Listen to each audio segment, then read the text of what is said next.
అధ్యక్ష, దేశంలో ఇంత సువిశాలమైనటువంటి భారతదేశంలో 135 కోట్ల జనాభా ఉండే ప్రపంచం యొక్క అతిపెద్ద ప్రజాస్వామిక వ్యవస్థకి ప్రధానమంత్రి కాగలిగేటువంటి అవకాశం చాలా తక్కువ మందికి చాలా అరుదుగా లభించేటువంటి గొప్ప అవకాశం అధ్యక్ష. తన యొక్క వ్యక్తిగత ప్రతిభ ద్వారా అకుంఠితమైనటువంటి దీక్ష ద్వారా ఒక మంచి కార్యసాధకుడిగా పేరు తెచ్చుకున్నటువంటి మన తెలంగాణ గడ్డ మీద పుట్టినటువంటి తెలంగాణ ముద్దుబిడ్డ శ్రీ పివి నరసింహారావు గారు. వారు చాలా పదవులు చేశారు, రాష్ట్ర ముఖ్యమంత్రి కూడా చేశారు. అవన్నీ తీర్మానంలో చెప్తాను. కానీ ప్రధానమంత్రి పదవి అనేది కొంచెం చాలా అరుదుగా దక్కేటువంటి అవకాశం. వారికి లభించవలసినటువంటి మర్యాద కొంత లభించాలనే బాధ తెలంగాణ బిడ్డలుగా మనందరికీ కూడా ఉంది అధ్యక్ష. ఆ వెలితి ఉంది, అందులో సందేహం లేదు. సరే, దానికి బాధ్యులు ఎవరు, మంచివారు, చెడ్డవారు, ఆ మీమాంసలను వెళ్ళదలుచుకోలేదు. కానీ వారు శత జయంతి ఉత్సవాలు జరుగుతున్న సందర్భం ఇది. పివి మన టీవీ అని తెలంగాణ మొత్తం చెప్పుకుంటున్నటువంటి సందర్భం. ఈ సందర్భంలో కేంద్ర ప్రభుత్వాన్ని వారికి భారతరత్న బిరుదు ప్రదానం చేయాలని చెప్పి డిమాండ్ చేస్తూ తీర్మానం తమ అనుమతితో అధ్యక్ష. అపార రాజనీతిజ్ఞతకు పర్యాయ పదంగా నిలిచిన మేధో సంపన్నుడు, బహుముఖ ప్రజ్ఞాశాలి, బహుభాషా కోవిదుడు శ్రీ పివి నరసింహారావు నూతన ఆర్థిక సంస్కరణలు ప్రవేశపెట్టి సంపన్న భారతదేశం రూపొందడానికి బాటలు నిర్మించిన అసాధారణ నేతగా, స్థితప్రజ్ఞుడిగా ఆయన చిరకీర్తిని పొందారు. భారత పూర్వ ప్రధాని శ్రీ పివి నరసింహారావు గారి శత జయంతి దేశ చరిత్రలో ఒక విశిష్ట సందర్భం. తెలంగాణ అస్తిత్వ పతాక, ఆత్మగౌరవ పతాక అయిన పివి నరసింహారావు గారి శత జయంతి ఉత్సవాలను సంవత్సరం కాలం పాటు ఘనంగా నిర్వహించడానికి తెలంగాణ ప్రభుత్వం సంకల్పించింది.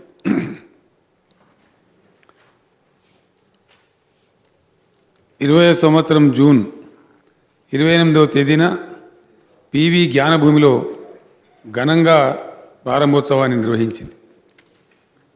ఈ శత జయంతి ఉత్సవాల నిర్వహణ ద్వారా పివి నరసింహారావు గారు దేశానికి చేసిన సేవలను ప్రజలందరూ ఉజ్వలంగా స్మరించుకునేలా చేయాలని తెలంగాణ ప్రభుత్వం ఆశిస్తున్నది.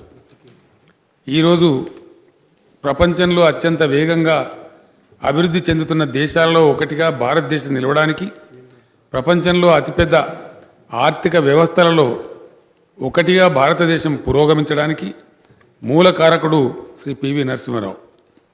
దేశ ప్రధాని పదవిని అధిష్ఠించిన మొట్టమొదటి దక్షిణ భారతీయుడిగా, తెలంగాణ ముద్దుబిడ్డడిగా చరిత్ర సృష్టించిన ఘనుడు శ్రీ పివి నరసింహారావు. అందుకే ఇది పివి మన టీవీ అని తెలంగాణ సగర్వంగా చాటుకుంటున్న సందర్భం. ఆధునిక భారతదేశ చరిత్రను మలుపు తిప్పిన నాయకులు ఇద్దరు అధ్యక్ష. ఒకరు స్వాతంత్రానంతర తొలి రోజులలో నవీన భారత నిర్మాత, మోడర్న్ ఇండియా బిల్డర్ కింద శ్రీ జవహర్లాల్ నెహ్రూ గారు. రెండవ వారు గ్లోబల్ ఇండియా నిర్మాతగా శ్రీ పివి నరసింహారావు గారు చరిత్రలో ప్రసిద్ధిగాంచిన విషయం అందరికీ తెలుసు అధ్యక్ష. పివి నరసింహారావు ప్రధానిగా బాధ్యతలు స్వీకరించిన సమయంలో దేశం సమస్యల సుడిగుండంలో చిక్కి సతమతమవుతున్నది. దేశ ఆర్థిక పరిస్థితి అధోగతిలో ఉంది. సోవియట్ అమెరికాల నడుమ ప్రచ్ఛన్న యుద్ధం ముగిసి అమెరికా కేంద్రంగా ఏకధ్రువ ప్రపంచం ఏర్పడుతున్న సంధికాలంలో అంతర్జాతీయంగా అనేక మార్పులు చోటు చేసుకుంటూ ఉన్నాయి. కాలానుగుణంగా, పరిణామశీలంగా ఆర్థిక దృక్పథంలో మార్పులు తేవాల్సిన ప్రత్యేక పరిస్థితుల నడుమ దేశం నిలబడి ఉన్నది. ఇంకో దిక్కు పంజాబ్లో వేర్పాటువాదం బుసలు కొడుతోంది. కాశ్మీర్లో ఉగ్రవాదులు మారణహోమం కొనసాగిస్తున్నారు. వీటన్నిటితో పాటు మైనార్టీలో ఉన్న ప్రభుత్వానికి సారథ్యం వహిస్తూ రాజకీయ స్థిరత్వాన్ని నెలకొల్పాలి. కాలం విసిరిన ఇన్ని సవాళ్ల నడుమ తనదైన దార్శనికతతో ధైర్యంగా ముందడుగు వేశారు శ్రీ పివి నరసింహారావు గారు. నూతన ఆర్థిక సంస్కరణలకు శ్రీకారం చుట్టి అత్యంత సాహసోపేతంగా, వేగంగా, చాకచక్యంగా, సమర్థవంతంగా అమలు చేశారు. రాజకీయాలతో సంబంధం లేని ఆర్థికవేత్త శ్రీ మన్మోహన్ సింగ్ గారిని ఆర్థిక శాఖ మంత్రిగా నియమించి పివి గారు తన ప్రత్యేకతను చాటుకున్నారు. సరళీకృత విధానాలతో దేశ ఆర్థిక వ్యవస్థ గమనాన్నే మార్చివేశారు. లైసెన్స్ పర్మిట్ రాజును అంతం చేశారు. దేశాభివృద్ధిలో ప్రైవేట్ రంగం భాగస్వామ్యాన్ని పెంచారు. కూపస్థ మండూకంలా మారిన దేశ ఆర్థిక వ్యవస్థను ప్రపంచ ఆర్థిక వ్యవస్థతో అనుసంధానం చేశారు. అభివృద్ధి రేటు 0 అవుతున్న విపత్కర పరిస్థితి నుంచి దేశాన్ని బయటపడవేసి ఆర్థిక వ్యవస్థను పట్టాలెక్కించి పరుగులు తీయించారు. నేడు భారతీయ మేధావులు విదేశాలలో ఉన్నతోద్యోగాలు చేస్తున్నారన్నా, దేశానికి విదేశీ మారక ద్రవ్య నిల్వలు పెద్ద ఎత్తున సమకూరాయన్నా, ఈనాడు దేశానికి ప్రపంచం నలుమూలల నుంచి పెట్టుబడులు తరలివస్తున్నాయన్నా, స్వదేశీ కంపెనీలు విదేశీ కంపెనీలను కొనే స్థాయికి ఎదిగాయన్నా, ప్రభుత్వ రంగ సంస్థలలో సైతం పోటీతత్వం పెరిగిందన్నా, ప్రైవేటు రంగంలో ఉపాధి పెరిగిందన్నా, సగటు భారతీయుని జీవనశైలి ఎంతో మారిందన్నా, వీటన్నిటి వెనక పివి నరసింహారావు గారి దార్శనికత ఉంది. ఇది అందరూ ఒప్పుకొని తీరాల్సిన సత్యం. శ్రీ పివి నరసింహారావు గారు సంస్కరణలు అనే వృక్షాలను నాటితే ఈనాడు మనం వాటి ఫలితాలను అనుభవిస్తూ ఉన్నాం. అందుకే ఆయన నూతన ఆర్థిక విధాత, గ్లోబల్ ఇండియాకు రూపశిల్పి. భారత విదేశాంగ విధానంలో మేలి మలుపులు శ్రీ పివి దౌత్యనీతి ఫలితమే. అంతవరకు సోవియట్ యూనియన్తో మాత్రమే సంబంధాలు కలిగిన భారత్ను ఒకే ఒక అగ్రరాజ్యమైన అమెరికాకు మిత్రదేశంగా మార్చిన ఘనత పివిదే. భారత్కు వ్యతిరేకంగా పాకిస్తాన్కు అనుకూలంగా ఉండిన నాటి అమెరికా అధ్యక్షుడు క్లింటన్ను సుముఖం చేసింది పివి గారి వ్యూహమే. లుక్ ఈస్ట్ పాలసీ ప్రవేశపెట్టి సింగపూర్, మలేషియా, ఇండోనేషియా వంటి ఏషియన్ టైగర్స్కి భారత్ని చేరువ చేసి వ్యాపార అభివృద్ధికి దోహదం చేసింది శ్రీ పివి గారి దూరదృష్టి. ఇప్పుడు ఆ విధానాన్నే యాక్ట్ ఈస్ట్ పాలసీగా కొనసాగిస్తున్నారు. చైనాతో సరిహద్దు సమస్యను పక్కన పెట్టి వాణిజ్య సంబంధాలు పెంపొందించుకోవాలని ప్రతిపాదించి బీజింగ్ వెళ్ళి ఒప్పందం కుదుర్చుకొని వచ్చింది శ్రీ పివి నరసింహారావు గారే. దాదాపు 3 దశాబ్దాలు భారత్ చైనా సరిహద్దు ప్రశాంతంగా ఉండటానికి పివి గారి దౌత్యమే కారణం. రెండో అణుపరీక్షకి రంగం సిద్ధం చేసిన దక్షత కూడా పివి గారికే చెందుతుంది. ఉగ్రవాదుల పీచమర్చడంలో సమర్థవంతుడైన పోలీస్ అధికారిగా పేరు తెచ్చుకున్న కేపీఎస్ గిల్కు సంపూర్ణ మద్దతు, వ్యూహాత్మకమైన తోడ్పాటు అందించడం ద్వారా పంజాబ్లో శాంతిని పునరుద్ధరించారు. కేఆర్ వేణుగోపాల్ వంటి సమర్థులైన అధికారుల సహకారంతో కశ్మీర్లో శాంతి నెలకొల్పగలిగారు. పివి గారు భూస్వామ్య కుటుంబంలో పుట్టారు. కానీ ఆయనే భూ సంస్కరణలకు నాంది పలికారు. దేశంలో భూ సంస్కరణలను అత్యంత నిజాయితీగా అమలు చేసిన ముఖ్యమంత్రి ఆయన. 1972లో భూ సంస్కరణల చట్టం చేశారు. భూస్వామ్య వర్గం కన్నెర్ర చేసినా లెక్క చేయలేదు. భూ గరిష్ట పరిమితి దాటిన వారు భూములు ప్రభుత్వానికి అప్పజెప్పాలనే విధానాన్ని రూపొందించారు. భూ సంస్కరణల స్ఫూర్తికి తనే ఆదర్శంగా నిలవాలని తన స్వంత భూమి 800 ఎకరాలు ప్రభుత్వానికి స్వాధీనం చేశారు. ఆ భూమిని 479 మంది లబ్ధిదారులకు అందేలా చూశారు. పివి చలువ వల్లనే తెలంగాణలో పేదవాళ్లకు భూమి లభించింది. 93% పైబడి చిన్న కమతాలున్న రైతుల వ్యవసాయ వ్యవస్థ పివి గారి నేతృత్వంలో జరిగిన భూ సంస్కరణల కారణంగానే ఏర్పడ్డది. భూ సంస్కరణలను చిత్తశుద్ధితో అమలు చేసినందుకు, ముల్కీ రూల్స్ను సమర్థించినందుకు తదనంతరం ఆయనను ముఖ్యమంత్రి పదవి నుంచి తప్పించారు. అయినా శ్రీ పివి నరసింహారావు గారు చలించలేదు. తన నిబద్ధతను ఏనాడు కోల్పోలేదు. రాష్ట్ర మంత్రిగాను, కేంద్ర మంత్రిగాను ఏ శాఖ నిర్వహించినా అందులో సంస్కరణలు ప్రవేశపెట్టిన సృజనశీలి, నిత్య సంస్కరణాభిలాషి శ్రీ పివి నరసింహారావు గారు. అనన్య సామాన్యమైన మేధో సంపత్తి, సామాజిక సమస్యల పట్ల లోతైన అవగాహన ఉన్న పివి గారు వివిధ శాఖలలో అనేక అభివృద్ధికరమైన సంస్కరణలు ప్రవేశపెట్టారు. రాష్ట్ర విద్యామంత్రిగా గురుకుల పాఠశాలలు ప్రారంభించారు. కేంద్రంలో మానవ వనరుల శాఖ మంత్రిగా నవోదయ పాఠశాలలు నెలకొల్పారు. ఈ విద్యాలయాలు గ్రామీణ విద్యార్థులకు నేటికై ఉచితంగా ఉన్నత ప్రమాణాల విద్యను అందిస్తూ ఉన్నాయి. ఈ విద్యాలయాలలో శిక్షణ పొందిన వారెందరో ఉన్నత స్థాయి పదవులు పొందారు, ఉన్నత ఉద్యోగాల్లో రాణించారు, నేటికి రాణిస్తూ ఉన్నారు. 7 నుండి 10వ తరగతి వరకు మధ్యన ఉండే తరగతులలో డిటెన్షన్ పద్ధతిని రద్దు చేశారు.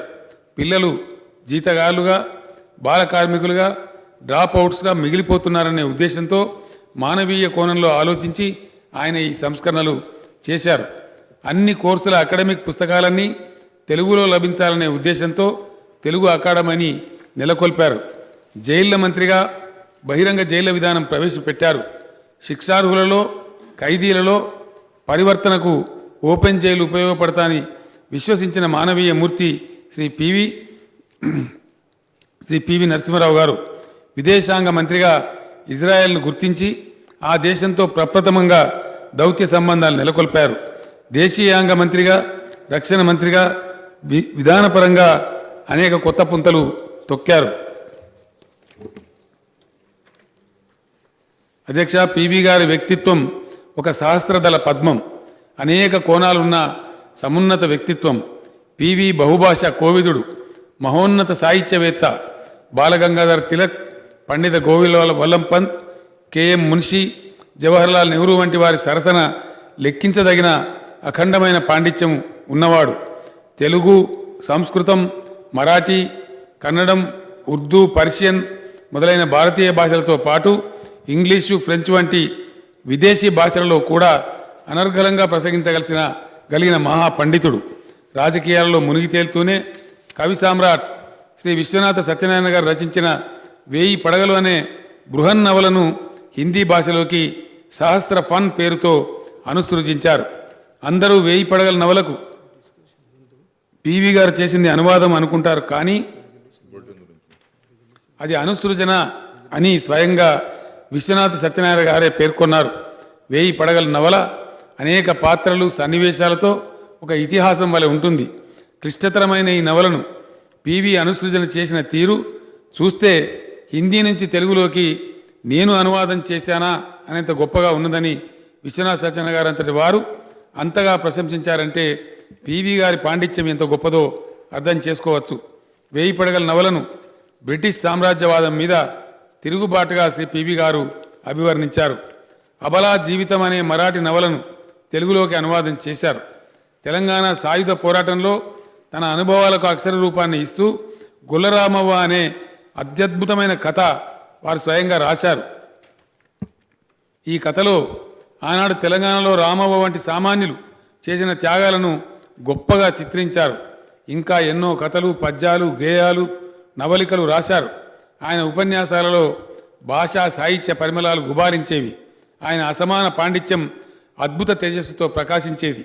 విశ్వనాథ సత్యనారాయణ గారికి, డాక్టర్ సి నారాయణ రెడ్డి గారికి జ్ఞానపీఠ పురస్కారాలు లభించడం వెనుక, కాళోజీ నారాయణరావు గారికి పద్మవిభూషణ్ బిరుదు రావడం వెనుక పివి గారి కృషి దాగి ఉంది. మన వాళ్ళ ప్రతిభ జాతీయ స్థాయిలో వెలుగులోకి రావడానికి శ్రీ పివి గారే వారధి అయ్యారు. ఒక చిన్న గ్రామంలో పుట్టి విద్యార్థి దశలోనే నిజాం రాజుకు వ్యతిరేకంగా ఉద్యమం చేసినందుకు విశ్వవిద్యాలయం నుంచి బహిష్కరణ చేసినా కూడా పివి గారు వెరవలేదు. పొరుగు రాష్ట్రమైన మహారాష్ట్ర వెళ్ళి నాగ్పూర్, పూణేలో ఇంటర్, బీఎస్సీ, లా డిగ్రీలలో అత్యున్నత శ్రేణిలో ఉత్తీర్ణుడయ్యారు. ఆనాడు ప్రముఖ న్యాయవాది, గొప్ప రాజకీయవేత్త అయిన బూరుగుల రామకృష్ణరావు గారి దగ్గర జూనియర్ లాయర్గా ప్రాక్టీస్ మొదలుపెట్టినప్పటికీ పివి గారు పత్రికా సంపాదకత్వం పట్ల, రామానంద తీర్థ నాయకత్వంలోని స్వతంత్ర పోరాటం పట్లనే మొగ్గు చూపించారు. అద్భుతమైన గ్రహణ ధారణ శక్తి పివి సొంతం.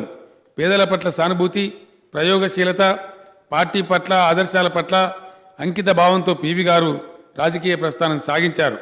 గాంధీ, నెహ్రూల పట్ల ఆరాధనా భావం, అసమాన పాండిత్యం, అసాధారణమైన అభివ్యక్తి, సృజనశీలం ఆయనను ఉన్నత పథంలో నడిపించాయి. ఎన్నో శిఖరాలు ఎక్కించాయి. 1991లో ఎన్నికలలో పోటీ చేయకుండా హైదరాబాద్ తిరిగి రావడానికి సిద్ధంగా ఉండిన పివి గారు రాజీవ్ గాంధీ గారి దారుణ హత్యానంతరం అఖిల భారత్ కాంగ్రెస్ పార్టీ అధ్యక్షులై దేశ ప్రధానిగా సర్వోన్నతమైన పదవిని అధిష్ఠించారు. ప్రధానిగా భారతదేశాన్ని ప్రపంచ పరిణామాలకు అనుగుణంగా తీర్చిదిద్దడంలో అసమానమైన ప్రతిభతో పాటు విమర్శలకు వెరవని సాహసాన్ని ప్రదర్శించారు. అటువంటి మహనీయుడికి, తెలంగాణ ముద్దుబిడ్డకు, ప్రపంచ మేధావికి, బహుభాషావేత్తకు, అపర చాణక్యుడికి, ప్రగతిశీలికి, సంపన్న భారత నిర్మాతకు, జాతి రత్నమై బాసిలిన నాయకునికి మరణానంతరం భారతరత్న పురస్కారం ఇచ్చి భారత జాతి తనను తాను గౌరవించుకోవాలి. ఇప్పటికే ఆలస్యం అయింది. పివి శత జయంతి ఉత్సవాలను తెలంగాణ ప్రభుత్వం ప్రపంచవ్యాప్తంగా ఘనంగా నిర్వహిస్తున్న ఈ సందర్భంలో వచ్చే పార్లమెంట్ సమావేశాలలో భారతరత్న బిరుదు ప్రకటించడం సముచితంగా ఉంటుంది. అధ్యక్ష, దీనికి సంబంధించినటువంటి తీర్మానం తమ అనుమతితో తెలంగాణ బిడ్డ, దక్షిణాది నుంచి తొలిసారి ప్రధాని పదవికి ఎన్నికైన రాజనీతిజ్ఞుడు, నూతన ఆర్థిక సంస్కరణల సారథి, అరుదైన దౌత్యనీతి కోవిదులు, బహుభాషావేత్త, దేశ ప్రగతికి ఉజ్వలమైన దారులు నిర్మించిన మహోన్నత దార్శనికుడు, భారత రాజకీయాలలో మేరునగ ధీరుడు, అసాధారణ ప్రజ్ఞాశాలి శ్రీ పాములపర్తి వెంకట నరసింహారావు గారికి మరణానంతరం భారతరత్న పురస్కారం ఆయన శత జయంతి ఉత్సవాల సందర్భంగా ప్రకటించాలని, పార్లమెంటు ప్రాంగణంలో ఆ మహనీయుని విగ్రహాన్ని, చిత్తరువును ప్రతిష్ఠించాలని, హైదరాబాద్ కేంద్రీయ విశ్వవిద్యాలయానికి శ్రీ పివి నరసింహారావు గారి పేరు పెట్టాలని కేంద్ర ప్రభుత్వానికి విజ్ఞప్తి చేస్తూ తెలంగాణ శాసనసభ ఏకగ్రీవంగా తీర్మానం చేస్తున్నది. అధ్యక్ష, సభా నాయకుడిగా తమరి అనుమతితో నేను తమరికి కూడా ఒక విజ్ఞాపన చేస్తూ ఉన్నాను.